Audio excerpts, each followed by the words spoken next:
everybody, welcome to another episode of What a Hell of a Way to Dad. It is your dads, Francis and Nate, here.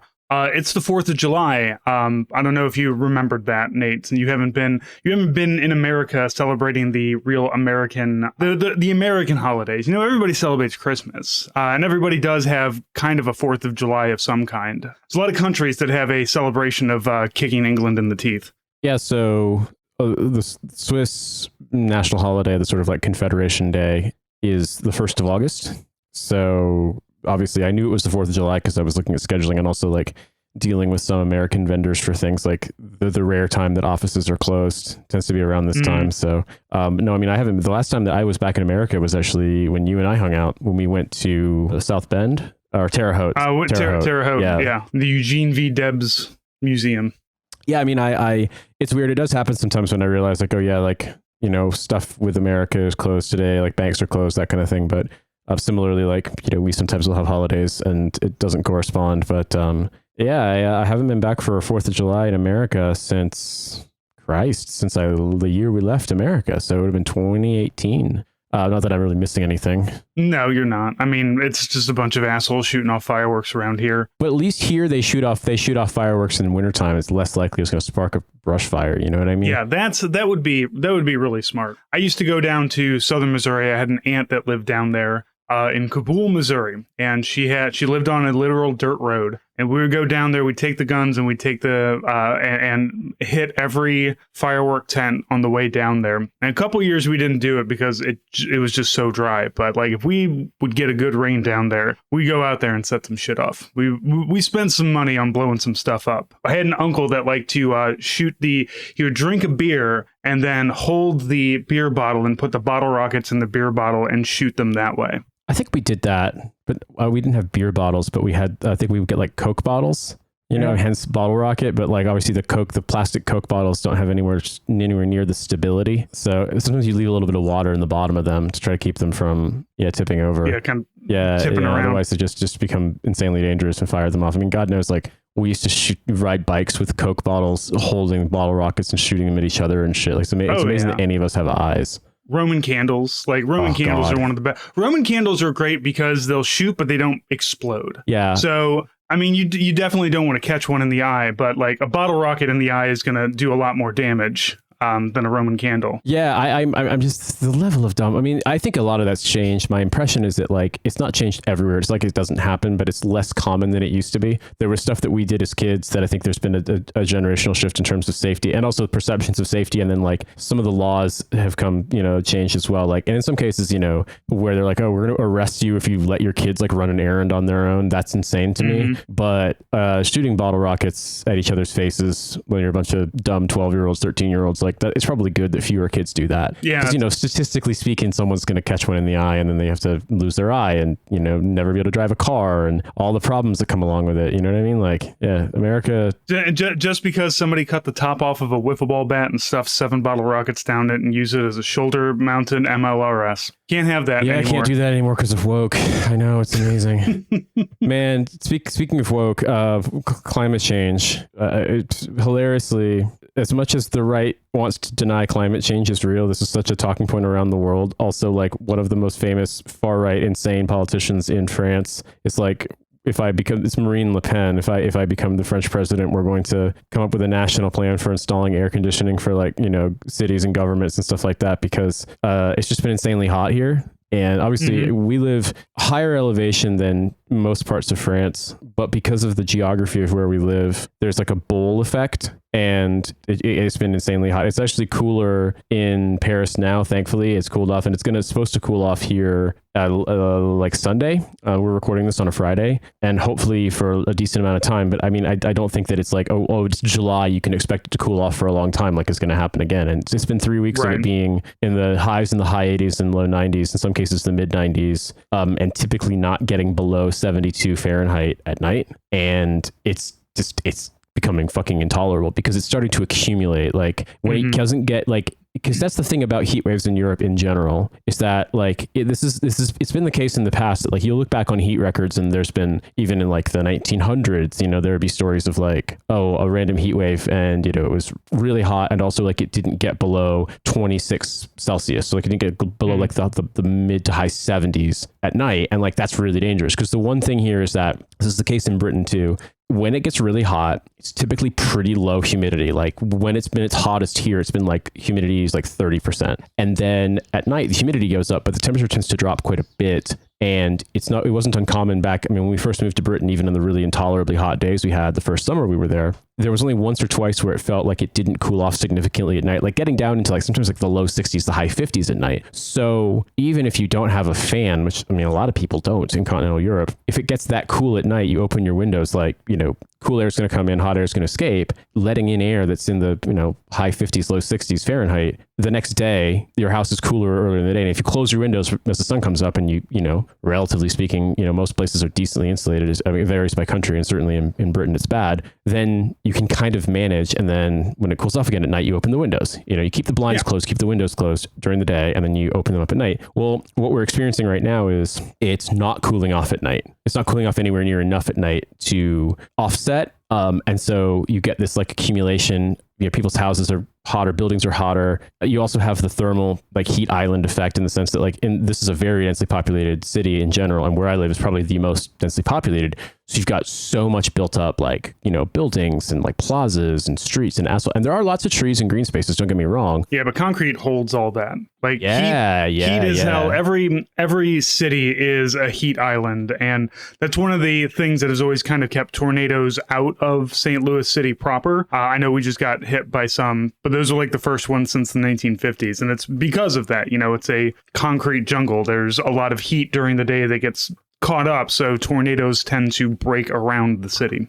I experienced this pretty significantly in New York. I mean, I can remember, obviously, New York is a coastal city, but if you go further out onto Long Island, I think like in general, there may be cooler temperatures because you're getting air coming in from further out of, you know, on like a climate scale, it's not that much of a difference, but I can very clearly recall going out with a friend of mine when I lived in Brooklyn one summer, and it was 95 Fahrenheit in Brooklyn, so like 35 Celsius. And we took the train out to Long Island to a town called Long Beach, and it took us about an hour and a half to get out there. And we got off the train, because the train had AC. We got off and we're like, even in the sun, it's so much nicer. And I checked my phone app for weather, and it said in Long Beach, the high that day was 85. Oof. And it's like, I don't know if it's because part of it's like, all right, well, the temperature is cooler because of the fact that, like, you know, it's further out, it's further into the ocean.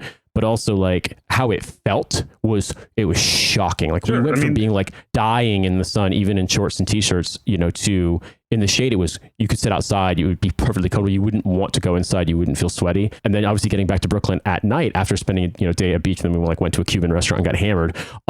Coming back, oh my fucking God, we got off the train and it was just like, I make this comparison that everywhere was like brick and concrete. It's like, cool, I live inside a pizza oven. Yep. You know, it all holds it. And then you got all those car engines constantly running. You got those people. So yeah, it's absolutely miserable. We benefit to some extent from the fact here, to a little bit, that the buses, most of the buses are electric trolley buses, and they are in the process of replacing all of the non-trolley bus lines with fully electric buses. And then obviously there's a lot of trams, they're fully electric. And the train network in this country is the only place that's not electrified, or like when they have, you know, nostalgia trains and like old mountain trains that are run on steam engines. Mm-hmm. So similarly with like, there's not a ton of heavy vehicle traffic in the city relative to like certainly America, but also relative to the UK. Like I find it to be, it's more tolerable. And also there are just like a lot of big wide boulevards. There's lots of trees and stuff, lots of mature trees. So like that helps.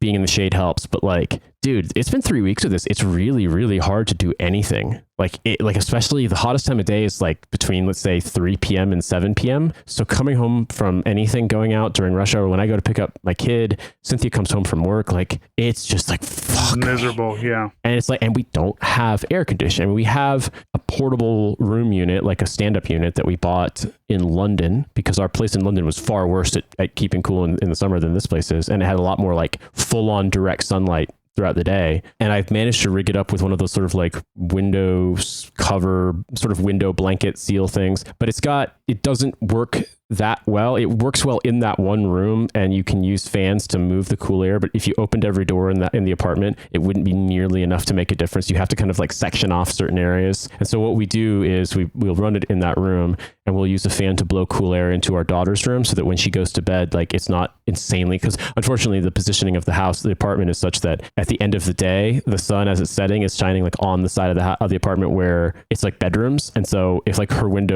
blinds were open, for example, like that room would become insanely hot. Mm-hmm. And it's like she seems to enjoy hot weather far more than cold weather. But like when it's 83, 84, 85 Fahrenheit in your house, trying to get like a not even 2-year-old to sleep, like it's hard. Yeah, I couldn't sleep in that. And cradling them, trying to get them to sleep, they're just like a fucking radiator. Yeah. Like it's just insta sweat. Babies are small nuclear engines. They're just constantly, every time our daughter would when she was younger, get out of bed, crawl into bed between me and the wife, especially during the summer. You just wake up and it's like, there's like, who put this uranium in here? This is unnecessary. It's really funny because my daughter, like, she's not old enough to be getting out of bed on her own yet. Like, she still sleeps in a crib. She's almost tall enough for us to change it out. But one of the things I've noticed is that, like, when we've had to have her sleep in bed with us at times, like, one of the things that she does is she loves to, when she wakes up, more or less try to throw one of us out. Not because she wants the room, but she's like, no. I want the entirety of this bed to me.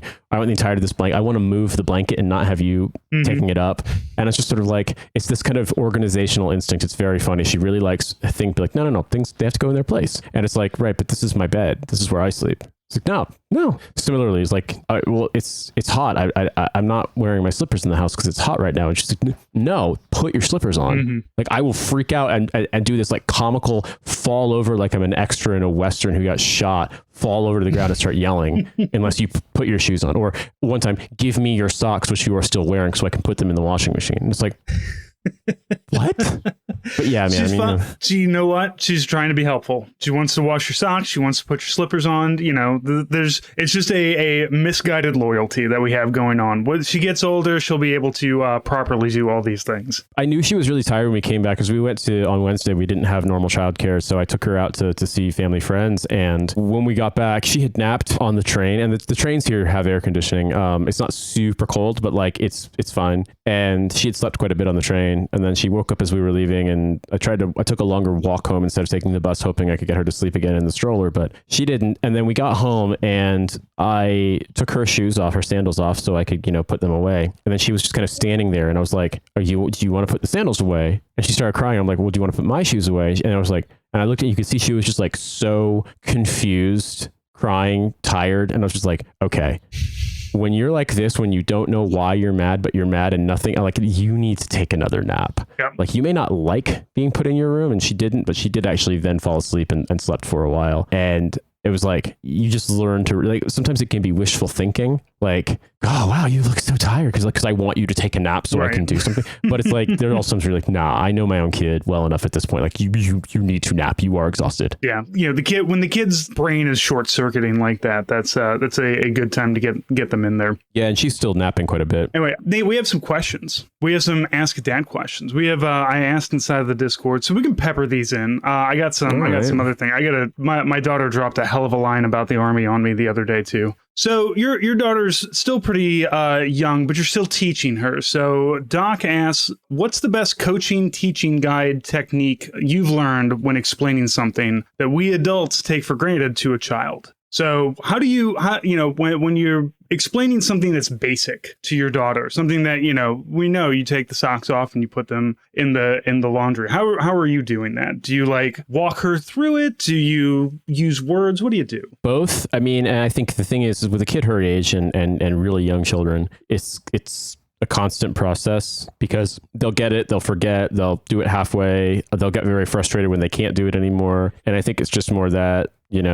having dealt with slightly older kids quite a bit when I was babysitting, I found that like teaching like little kids really want to be like, I know how to tie my shoes. Mm-hmm. And sometimes they forget. So like little mnemonic devices like, but that's more appropriate for older kids. I think with really little kids, like my daughter really likes being able to buckle and unbuckle stuff like her shoes or on the stroller and things like that. And so it's just, showing and doing and showing and doing and just talking through it, and just understand that like they'll get it and then they'll forget and you have to do it again. But like eventually it clicks, and you'll notice it'll be kind of amazing when they do finally get it. And then it's like they never couldn't, you know what I mean? Like, yeah, certainly like learning to walk with her was like that. It was incredible because it just all of a sudden it just all clicked and then she never stopped. Yeah. For my kid, you have to learn what works best for the child. And so it turns into a learning process for yourself as well. Like with my daughter, we had to be very specific about the things that we want her to do. Like you can't say, your room's a mess, I need you to clean up your room. You have to go in and say, okay, this laundry needs to be put away. These books need to be taken up and put on the shelf. These clothes need to be put down the chute. And then you even have to get a little bit more specific because she'll try to like, just try to cheat out on it. Like, okay, books on the shelves, and then just shove them on the shelf. Like, no, I need you to put the books where they belong on the shelves in the way that they belong on the shelves. You got to take out all that ambiguity because then she gets frustrated. You go in like, but you didn't do anything. It's like, well, I picked up the floor and, you didn't pick up everything. So I think with teaching, it comes down to you as well, trying to figure out what's going to motivate them and get them into the correct headspace to do what you need them to do, because otherwise it's going to be all over the place. I think obviously for me, my daughter is still very young, but she's definitely my kid. And I think she can get very frustrated when she can't do something correctly the first time, which I am the exact same way. But I think doing it, practicing it, letting her do it herself, walking her through it. I think I agree with you about it really depends on the child. And I just think the biggest thing is a mistake that my dad made and that my brother kind of did too when I'd ask him to show me stuff is not really having patience for beginners and instead being like, I'll just do it for you. But that's not fun and you don't learn anything. That's actually something my wife has had to beat into my head is stop doing everything for us. Like, because it's just by default. Like I clean up. I'm here. I'll just pick up this wrapper and I'll grab these dirty dishes. And my wife will be like, no, you need to make the kid do that. And even if it's going to take more time, or even if it's going to be frustrating, or she's not going to get it right, you got to give her these things. I tell you what I found out, which is great with my daughter, is I can get her to do house cleaning, but only specific things. She loves to mop. So as long as I run the vacuum and I got a little stick vac, it's great. I run that around the place. She will go get the spray mop with put a little Pine Sol in it, and she will mop the entire house, no questions asked. Which is really nice. She also likes awesome. Yeah, she also likes to clean doorknobs and unload the dishwasher. So we've got her chores. We've got the things that she likes to do, and it's like, that's fine. I will have you continue to do those things. She's pretty good at mopping now.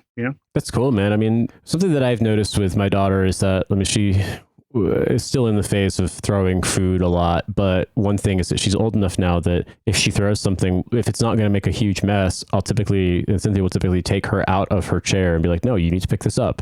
And weirdly, I find that the kind of, hey, like you think it's funny to throw stuff, but then when you have to stop eating and grab it and pick it up off the floor, then it's not like they immediately catch on to things is the point. But I think when getting to do things, like you're the one who picks it up, but like when they're like, oh, I get to pick stuff up, sometimes like if it makes sense to them, it can actually be really good, because I think a lot of times we are jealous of little kids because your job is to go play with toys and sleep. Granted, it's like there's lots of not fun parts about being a kid, but you know what I mean. But they want to do stuff that we're doing. One of the things that frustrates my daughter sometimes is there's certain things like she can't do. She can't, like she can help us put stuff in the laundry, but there's just too much stuff in the little half bathroom where there's a standing shower and the washer and dryer for her where she could trip and fall or bang stuff. And so I don't let her go in there on her own. And, it's very supervised. And sometimes, especially when she's tired or she's just woken up, if I walk in there, even like if I leave the door open just to brush my teeth, she'll do the same, like I said, overacting extra in a Western who's just been shot, just crumple to the ground and start yelling. And it's actually very funny how it comes out like just on a dime out of nowhere. She's plop, she's on the ground yelling, kind of fake crying, but just being like, I am mad. Right. But it's like, one thing that I found has helped is that like if I'm showering, she doesn't like it if I go in the shower. I'm like, but you can't shower with me. I mean, you can if you want to, but like you have to take we'd have to undress you and get you in here. Like, I'm just trying to get ready for the day. One thing that has staved off meltdowns is even if I have my clothes in there, which I typically, I bring my underwear, t-shirt, whatever in there, I dry off, I put it on, I put on lotion, and then I put my clothes on, is I will hand her, I'll literally take the shirt I'm about to put on, hand it to her, or hand her my boxers and be like, hand them to me. And that way I'm like, yep, you're helping me get dressed. And it's like hand me each sock and then I'll put them on. It's like, I don't need the help, but like that sense of participation, I find she gets less frustrated that way. And so I think bringing it back to the point of like teaching, coaching, tips, etc., is that a lot of it also is like, they want to help. And so a lot of the things you're showing them, if they won't do it as well, but like that feeling of like they're doing it and they are playing a role, that is very validating to kids, I think. And that's often more what they want than like to do it perfectly. They want to do it in a way that helps you because they want to participate. Yeah, they want to be part of the family, especially when it's something that they get to affect change on. You can see, like, my daughter, when she unloads the dishwasher is unloaded, and you can see, and then all of a sudden we have all these clean cups everywhere that you can grab. Suddenly all our silverware is there. Shouts out to a full-size dishwasher, because I finally have one. God, it's beautiful. Did not have one for the 5 years we lived in that house in London. My God, it's just so much nicer. Look, when I rebuilt the kitchen, my wife and I had the discussion of like, if we want a dishwasher, we can't have a stove. Like, we can't have a full oven and cooktop. So we have a cooktop that's lowered into the countertop, and then we have a countertop oven that we use. And that's specifically because I wanted a dishwasher more than I wanted a stove. Like, I use that dishwasher every day, and thank God for it, because I freaking hate. I have hand washed dishes for so long, and I'm so happy to not have to do it. One of the things that I recall about hand washing dishes also is like when I would make, baked lasagna, for example, I would have to take up the sink and leave the pan soaking overnight, because like, unless you wanted to spend like an hour scrubbing and then rinsing and scrubbing and then rinsing, like there's a degree to which stuff like that's got to soak before it'll come off. And it's like, you certainly want to rinse it before you put it in the dishwasher, don't get me wrong. But like, if you give it a good rinse with dish soap for like an hour and then you put it in the dishwasher and you run the dishwasher, like obviously not empty, other than you have a full dishwasher with other things, you do that. In my experience, stainless steel pots, typically there won't be anything, or if there is, it's very small and you can bring it off with like a scrubbing sponge. And so it's just so nice to not have like, oh, I'm done with the dishes except for this thing in the sink that's got to sit there all night. I'll be honest with you too, man, about stoves. This is pretty common in Europe, I think. And I'm not sure, in Britain, it felt like gas heat is ubiquitous there. Like, of the places that I'd seen, like friends' apartments, my apartment, our rental home, that stuff, most of the time it could be 50-50. It could be either gas or electric. Here, in my experience, I haven't seen, in any of the places we've stayed, I haven't seen gas cooktops. It's always been electric, and they're the flat glass ones, which I actually like. I used to not, but I actually do quite like them. I just wish our place, this complex, was built in like the late 90s, early 2000s. And I can say for certain that the kitchen hasn't been renovated since the original build was done. And quite frankly, I mean, it's held up quite well. It's in very good shape, but it's the cabinets, the doors, everything are all made out of MDF board. Yeah, and after 25 years, it shows where the corner stripping has come off in some places. You're starting to have like flaking and stuff. Like, I'm sure that when we move out, they will renovate this before they put it back on the market. I mean, this apartment is the building is owned by like a cantonal pension investment fund elsewhere in Switzerland. So like, it's very much an institutional thing. They're gonna, when the lease ends, they're gonna do that kind of work. But I bring it up to say, because this is a 25-year-old kitchen, presumably about that old, induction cooktops weren't really common. Like, the technology existed, but it was not. You can remember the early 2000s. Like, that was not a thing that you were seeing in like homes in most places. What I would prefer, if I had the choice, is to have a dual one where it's like you can select between halogen and induction. For some things, like, it's a lot more annoying if like a pot isn't induction capable, and so you have to use like a warming connect, like an inducting adapter. But for those of you who aren't aware, or aren't familiar rather, so I don't know the physics super well, but effectively the way induction works is by transferring energy via electromagnetism, and that's in a very, very top level simplistic way of phrasing it. But what this effectively means is that the heat is transferred, but through the surfaces of it's, instead of it being halogen burner underneath, tempered glass that gets the glass hot, and it's a hot burner, and then the heat is then and energy is transferred through the contact with the metal. In this case, it's being transmitted electromagnetically, and so the vessel itself heats up from induction. And what that creates is a situation where, like, if you boil pasta with an induction burner, it's boiling water and there's steam, so there's going to generate heat in your kitchen, right? But what you're not going to have is all of the waste heat from the halogen burner getting hot and sort of heating up the pot with everything else, And so I found that when you're done cooking, for example, an induction cooker, the glass area will be hot because you had the hot boiling water in a metal pan touching it, but there's no heating element underneath it that has to cool off. It's going to, take 30 minutes or whatever to cool off. And when you have weather this hot, and in our case, the kitchen is by far the hottest room in the house because it gets a lot of sun in the day, even with the blinds. And then also it's facing over like a plaza area of this like shopping center. So it's all paving stones. So it's like radiating heat after dark. I have done some things with cooking that I never thought I'd do, finding ways to do things as one pot recipes in a pressure cooker, or even like a stovetop pressure cooker, or even the Instant Pot, because the Instant Pot that I've got is an induction heater. It does get hot, don't get me wrong, but it doesn't get anywhere. Like if I'm cooking with a stove, Switzerland is big on stovetop pressure cookers, and so I've got two of them, like one big, one small. It's still, you have to bring water up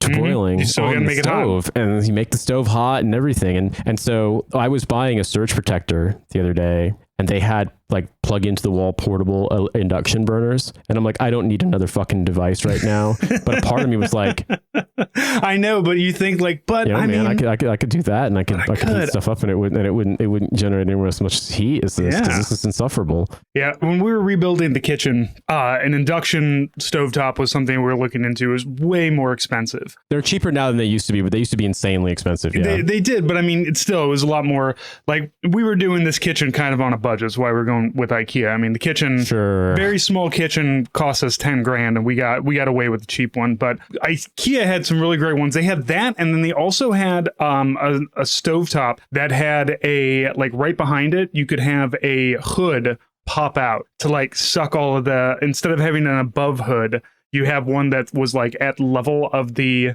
stovetop, and it would just vacuum up everything as you're cooking instead of one being above you. It was wild, because we don't have a hood in our house, and that's really stupid, and we should have one. And I can get one installed. It's just going to be a pain in the ass. But weirdly, the temporary apartment that we stayed in, they had set up the kitchen in such a way where they built a kitchen island, and they actually got a pendant hanging range hood. Yeah. So what it basically did was, like, it's not going to vent to the outside, but it's got like grease traps and filtering. And then it just basically hangs from wires, and so it's like a electric fan unit sort of hanging. But it's got the light, and it sucks up all the stuff, and it puts it through filters, and then obviously putting the hot air up. This was an older building; it had pretty high ceilings, and so what that meant was, I mean, it wasn't like, obviously the best case scenario is you have a vent and it vents to the outside, but it wasn't happening. But it did actually work in the space. I mean, it was definitely, it looked like a Chinese brand purchased on Amazon special, but it worked. I would say in our place in London, they had a cut, like the framing in the cabinetry for the range hood, and they just had never installed a range hood because they decided, they're like, well, it's not a gas cooker, so legally we don't need to give you ventilation. Yeah, you're still cooking inside, like, right. There was still a fucking hole in the wall where the vent pipe was supposed to go, and they never filled it. And I was just like, it wasn't directly to the outside. It was in a lot of these old houses in Britain, they have like double courses of bricks, and there's like a ventilation gap in between them. And they're insanely drafty, but they were designed to be drafty because people used burned coal to heat them. And coal puts out so much carbon monoxide. You needed draft. You needed something to suck the bad humors out of the air. Well, like a thermal seal kind of thing. Like, obviously, even in places like this apartment is very well insulated, and the window work is very well done. But all the windows have little small capped vents on top of them, because like you don't want to live inside a sealed Ziploc bag. Like, you have to have some ventilation even when the windows are closed. But the thing is that like that level of sealed off in a place where you had an open fireplace burning coal, like you would die from carbon monoxide poisoning. Yeah. And so unfortunately in Britain, I rag on the Brits all the time for infinity reasons, and I'm not going to stop anytime soon. Right. They certainly deserve it, but in context, put it this way, that British English, put it this way, because further north, in the north of England and certainly Scotland, like the temperatures are much more extreme. Southern England, where most people in England live, and England is where 55 million out of the 70 odd million people in the UK live, doesn't really have extreme weather. It's getting worse. I lived through some very cold temperatures for England and some like record hot temperatures for England. But on average, it's mild in the like climactic sense, which means like it's kind of cold by our standards. Mm-hmm. Like by American standards, you'd be like, wait, it's July and it's like 59 degrees and that's the high today. What the fuck? You know, but also the low is 50, or the high is 65 and the low is 50 in July or August. But then also, you know, in winter, the high is like 35 or 38 and the low is like, or no, rather the high is like 45 and the low is like 35.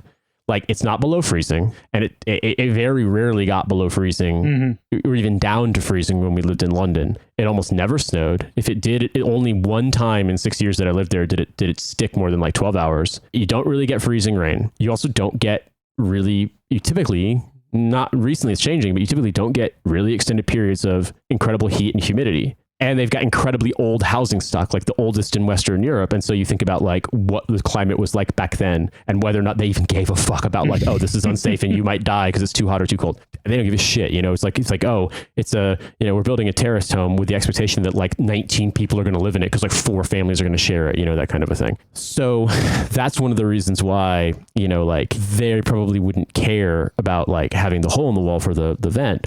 But what drove me nuts was it also had the overhead spotlights, you know, like in the kitchen. And like, it felt like no matter how often I replaced them and no matter how often I got like the most powerful, like high lumen LED ones, it was so goddamn dim in that kitchen. And normally, what do? Turn the fucking range hood light on. And then you've got light on what you're cooking. But they didn't have one. And when I asked the landlord, like, would they install one? They're like, oh, you don't need one because it's not gas. And I was like, well, there's a hole in the wall. They're like, oh, we can patch that up. And I'm like, that's not the point. Yeah, still got to vent all this stuff out, man. Like, that's why I do all my cooking, like, of really, like, all my meat cooking is done outside. Like, I don't cook anything meat related inside because it's just going to stink up the whole house up because I don't have a hood. Yeah, that's how it was where our place in London. If I did stuff like, you know, pan searing and things, I had to be careful because sometimes it would set off the smoke detector and I would just have to open the windows and like the side door and stuff. But what's so funny is there were times when I would wear a headlamp like I was back in the army when I was cooking because I couldn't fucking see.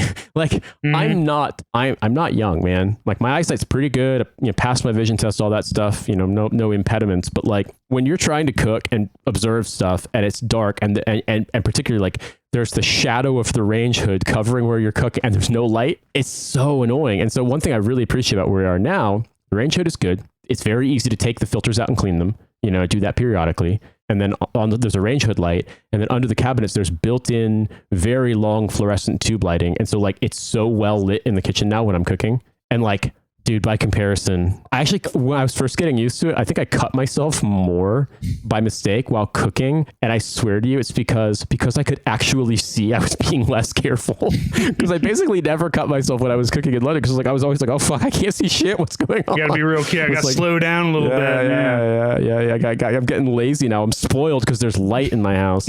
We had my kitchen is really dim too. Because when we redid the kitchen and I replaced we had an old ceiling fan. So we got a new ceiling fan and it had, you know, a dome LED light on the bottom of it. And then we went out of town. There was a huge thunderstorm that came through and we had an electrical surge in the house and it completely fried, like the fan part works, but the lights don't work. So, and I had just like literally it was 4 months old. So I have not gotten around to replacing it yet. And probably that's because like the placement of the fan before we redid the kitchen made sense because it was in the middle of the kitchen. But now that we've moved things around, the placement doesn't make sense. And if I'm going to put a range hood in, the fan is going to run into it. So if I take the fan down, I might as well be moving it. And that's going to require so much. And I got to clean my basement up this weekend. That's what I'm doing with my 4-day weekend is cleaning the basement. Cause it's like especially during the summer, it's the coolest place in the house. So I have to clean my basement. Well, we don't have a basement. We have a cellar storage thing, but there's some things we don't need anymore. And one thing I need to do is get the city to collect some. There's like the previous tenants had this like IKEA media center and it was kind of a piece of garbage, but we bought it off them because it was cheap. And also like it was something we could put stuff on until our furniture arrived. I need to get rid of that. But I also have an old bike I need to get rid of, right? Mm-hmm. So I am calling the city, doing the thing I have to do to have them come pick it up. And I haven't gotten a chance to do that yet, but the plan is to. In the interim, I was like, I'll put my bike outside. I'm just going to put it outside on the bike racks out there, but I'm just not going to lock it. And if someone steals it, I don't care. I'm going to get rid of it. I put air in the tires so you can ride it away if you want to. You know what I mean? Mm-hmm. The tires aren't flat, punctured. It's been like a week and no one's stolen my bike. What does a man have to do to get a fucking bike stolen around here? It's too honest. It's just not nice enough. Is the thing. If it was an electric bike, with all the sick motors and shit, mm-hmm. Somebody would take that. This working man's bike. I don't want that. Wow, why would I steal that bike? That bike it's just, it's not worth it. And I'm not, what the turn of phrase that a lot of people in the United States, myself included, when you first encounter British English, you're like, what on earth is fly tipping? Mm-hmm. Basically, it's dumping trash where you're not supposed to. And typically big trash, bulky stuff like furniture. Sure. Like tipping is the slang word in British English for what we call the dump. When you go to the dump, they call it going to the tip or the waste tip. Okay. And so tipping on the fly, just throwing your trash wherever the fuck you want to, is fly tipping. Okay. It actually makes sense when you think about it, but it's like a nesting doll of different regionalisms. Yeah. Yeah. You gotta know some previous entomology to get up to where we are here. Etymology. Entomology is the science of bugs. Yeah. So sorry. yes, that would be very funny if you have to know about bugs to understand British culture. I don't know. Does the snails and slugs count? The hater worms? Yeah, I think so. So here's another question. Somebody's asking about our junk drawers, and they specifically are asking you because you've moved twice, and typically an older a dad's junk drawer will grow. And I'll talk about ours, but I am curious about your junk drawer. You lived in New York, you lived in England, and now you live in Switzerland. How has it changed, evolved? Do you even still have a junk drawer? Not really. There's definitely stuff I need to get rid of, but I had to be pretty Marie Kondo about this shit when we were moving, and I went back to our place, and basically I moved down with Cynthia and our daughter and got them situated in the temporary housing and did some of the admin stuff we had to do, and then I went back and handled packing out and then the movers coming and packing our stuff. And basically I was there for the move, and then I was like, everything the movers don't take, I am throwing away. And I either went to the waste tip, to the garbage dump. Go to the tip. You fly tipped it out the window. Finally, I actually made contact with, through a friend, a guy who ran a waste removal service who was great. And I still use him when I'm back in London for stuff for the studio. And so he handled a ton of it for me. But I got rid of a lot of stuff. And one of the things too that also made me get rid of a lot of junk, intentionally or otherwise, relative to our previous conversation here, is I told you we went through some really extended periods of extreme heat when we lived there, right? Mm-hmm. We didn't have air conditioning. And what that meant was old stuff with wire insulation and jacketing, rubber, black plastic stuff. It's not supposed to be stored at some of these temperatures that it got to. And as a result, it degraded. And so a lot of old stuff, I had a ton of USB cables, which I probably would have kept, even though I don't need them anymore. But a bunch of them, because of the heat and also because of time, because just these things aren't built to last, the jacketing got really sticky and gummy, and it would stick, your fingers would stick to it. It was you'd think you would spilled syrup on it. Similarly, I had a bunch of ties. I don't have to wear a tie in fucking forever, but I had old rubber bands, and I basically double coiled them to hold the ties in place, to have them in a drawer, right? It got so hot, it melted the fucking rubber bands, and it looked, the best way I could describe it was, it looked like I had tied my ties with silly string. And I cleaned the ones I could, and the ones I couldn't, I had to get thrown away. So those are just two little examples. But I think I was pretty ruthless, pretty unemotional about getting rid of stuff that I knew we didn't want or need. I gave away a lot of stuff to people who I knew wanted it. I got rid of a lot of our furniture because it had been kind of cobbled together, and we wanted to kind of start over and make decisions together on the furniture we wanted, as opposed to where can we fit all this crap that we've had for decades. It was really nice. Obviously that was from a position of privilege, I acknowledge, in the sense that we, with my work and my wife's work, make enough money that we can do that, even if we're buying. We did buy a lot of furniture from IKEA, which is about the same price here as it is everywhere in the world. But we also bought some from Pfister, hilarious name, but Pfister, the Swiss furniture company, and they're definitely more expensive than stuff, So I was nice when I'm buying stuff for if not for life, then for the next fucking decade, I can accept that. Yeah, you got to buy furniture for the place that you're in. We had that problem when we moved from a 3,000 square foot house to an 1,100 square foot house. And, all the furniture we bought was for a much larger house. So most of the stuff that we moved with has been discarded, and we've gotten things that are a little bit more. But yeah, when you got a new space, it's hard to like jam the furniture from the old space in.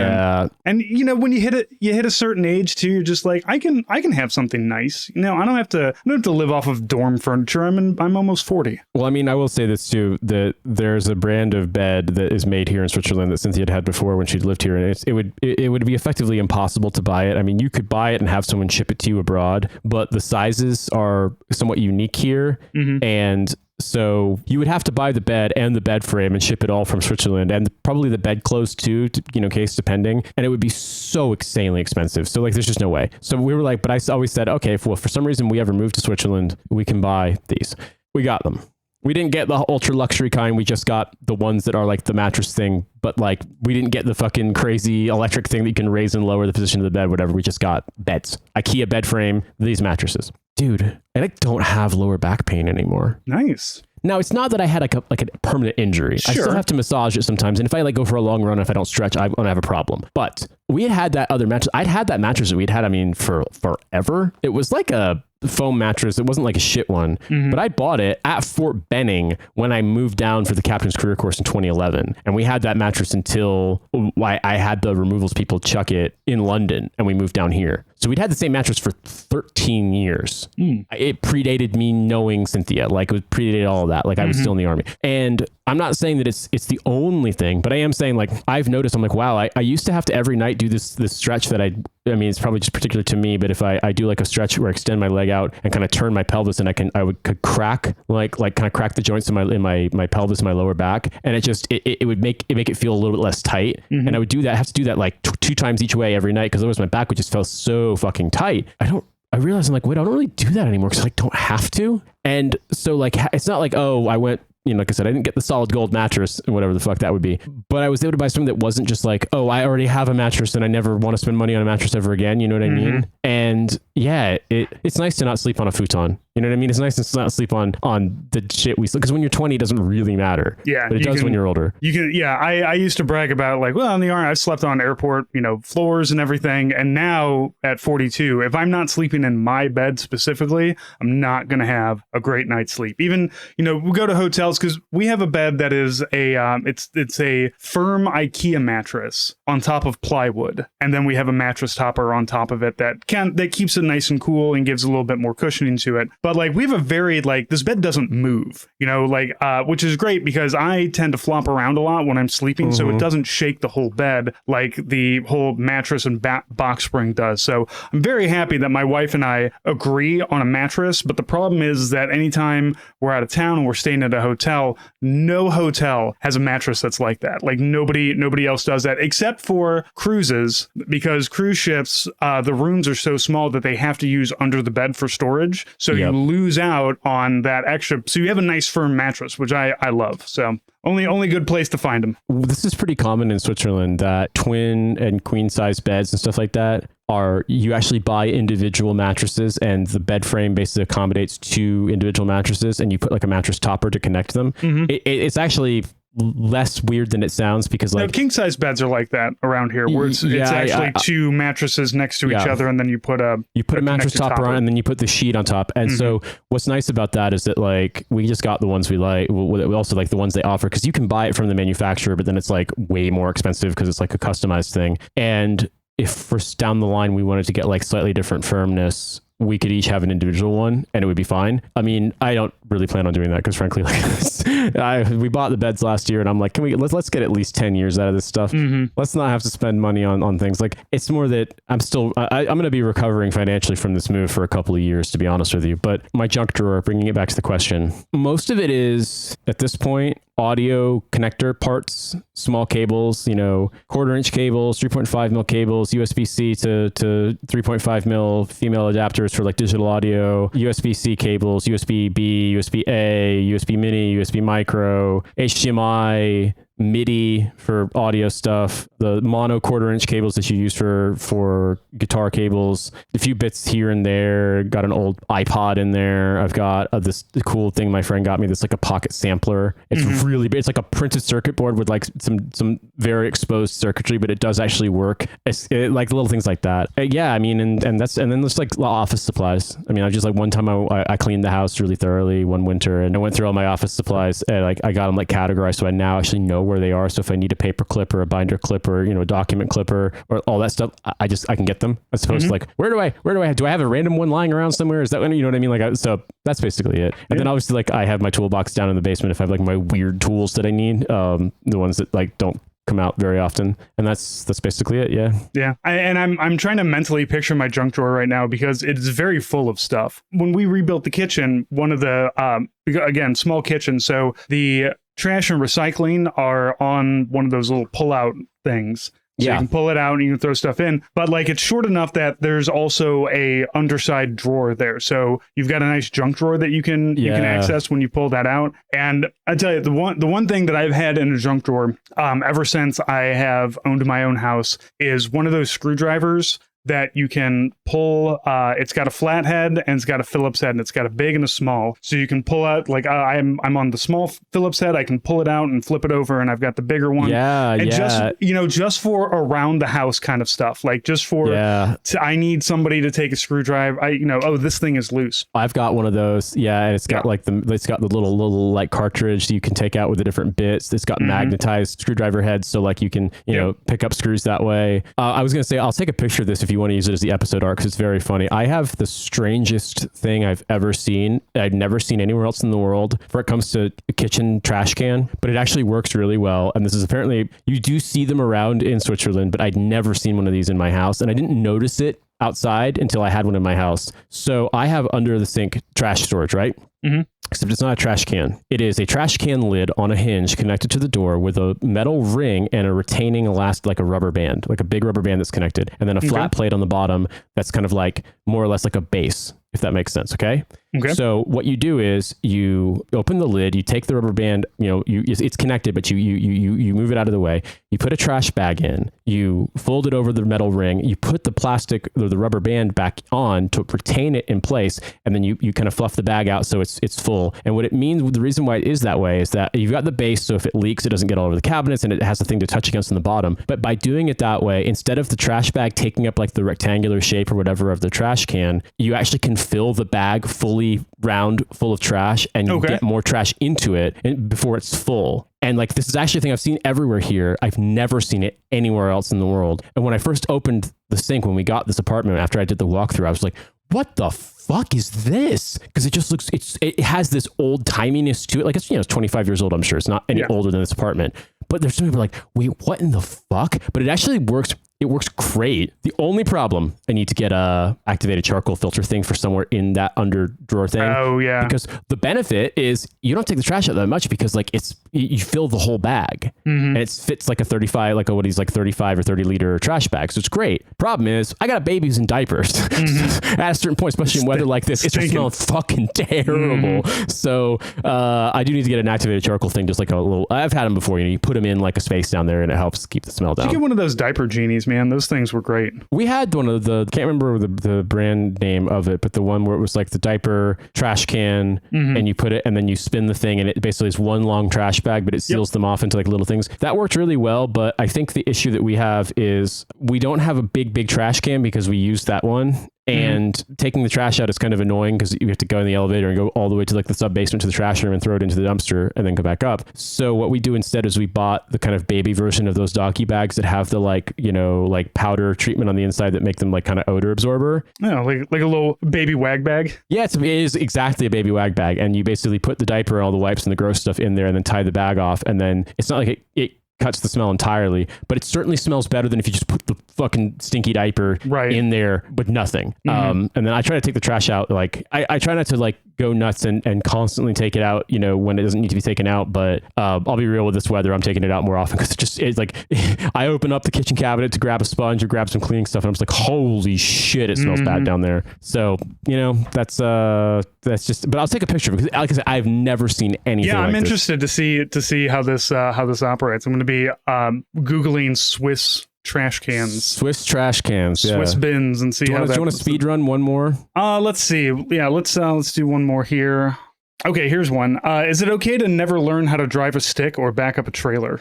When's the last time you had to drive a stick? I mean, I haven't owned a car since 2014, but every car I owned since I was 18 was a stick.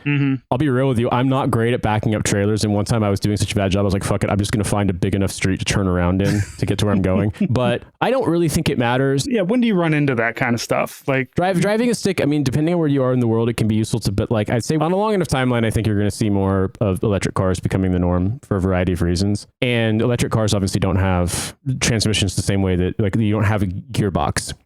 I think it's useful, but I don't think it's mandatory. I think one of the things that's actually funny to me is that driving a stick can be really cool and really useful for things like certain things with traction, like, and also traction and gear selection used to be a lot more annoying in automatic transmissions. But also there's one disadvantage. Try rocking yourself out of the snow with a stick shift. I've done it and it was fucking impossible. You got to be quick. Oh my God. You got to be quick to go. I've done it before too. Yeah. I had a Ford Ranger with a 5-speed transmission, and the six-speed gear position bottom right is where the reverse was, right?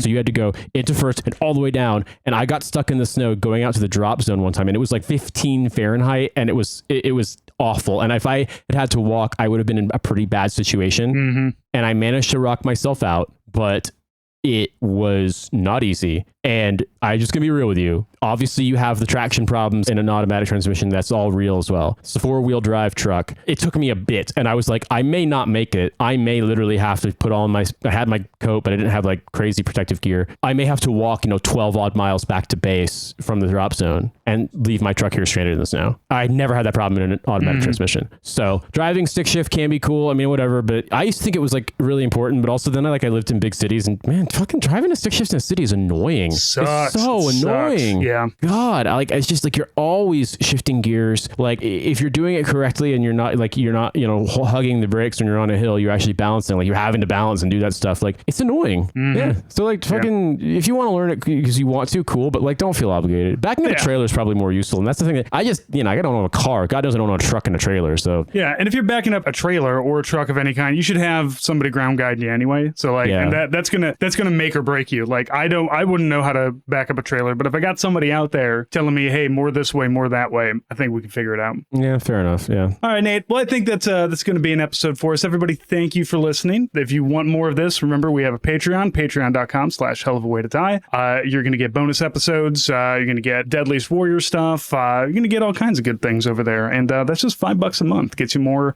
of this great content that I'm sure you guys are craving. So Nate, anything else? Any last words? Anything to sign off you want to do here? Just to say that, if you like hearing me talk, obviously I'm a co-host on Lions Led by Donkeys and also part of the team at Trash Future, and I help supervise production and do production on Kill James Bond and No Gods, No Mayors. So those are all out there. And yeah, follow me on Blue Sky at inthesedeserts.bluesky.social. Dive into the Bethaniverse. Oh, it's maybe someday we can do an episode about that whole thing, because I am cautiously tepid about people referring to it as the Me Extended Universe, but I never call it that. No, I never call it that. I'm just me, and I have jobs. You know what I mean?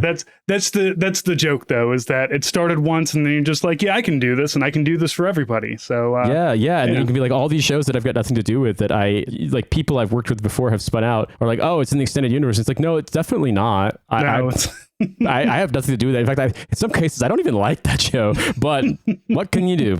What can you do? All right, everybody. Thank you for listening. We'll talk to you next week. Have a good one.